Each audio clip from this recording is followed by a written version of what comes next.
The O.R. Tambo Companion Award has great meaning to me because it has great meaning for our struggle in America, for African Americans' role in the free South Africa struggle.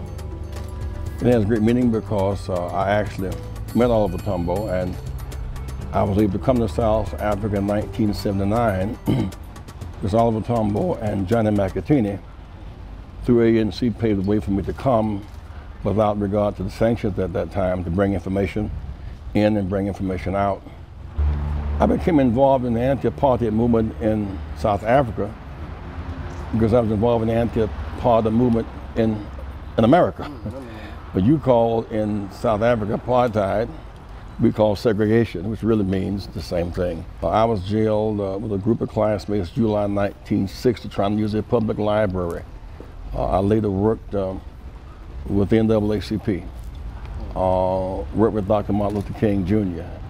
in the struggles to end the barriers to public accommodations.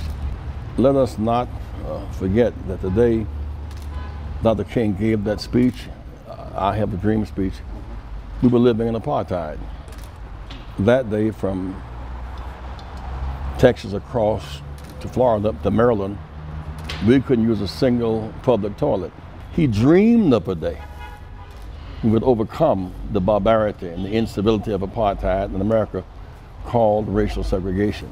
We've had American democracy is only 48 years old. We speak of hundreds of years of democracy. That's not true. There are 246 years of legal slavery in America. Slavery and democracy could not coexist. We got the Emancipation Proclamation 150 years ago this year. That means we were enslaved longer than we have been free. So that civil rights struggle produced leaders who were conscious of apartheid in America. And so connecting with apartheid, anti-apartheid in South Africa was natural.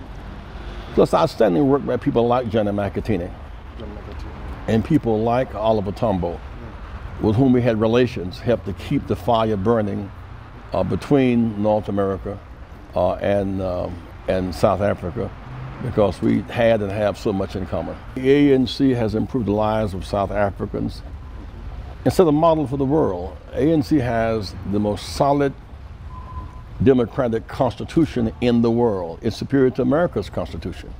And you've had successive democratic elections with transfers of power, from Mandela to Mbeki to Zuma.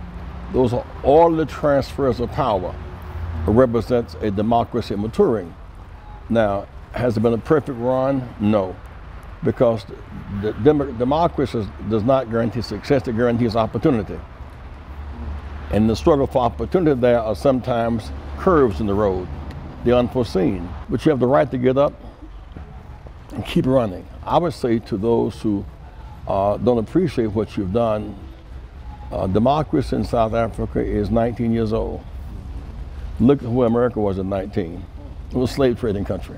So in the early morning of freedom, after the long dark night of apartheid, you're a growing democracy that has worldwide support. So one generation went to Robbins Island, went to exile, modeled like Chris Hunter and Steve Biko. That generation pulled down the walls.